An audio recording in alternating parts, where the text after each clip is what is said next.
দেখো দিদির জ্বর এখানে, আর দিদি হাতে কি করেছে এটা খুলবো। বাবা খুলবো, লাগবে না তো? মা মা একটু ক্যামেরাটা ধরে দাও না। মা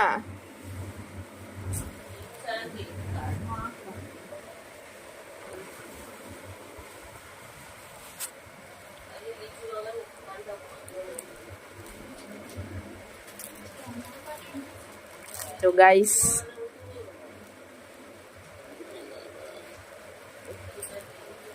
এই পাচ্ছ কি করেছে, আশা করি অনেকজন বুঝে।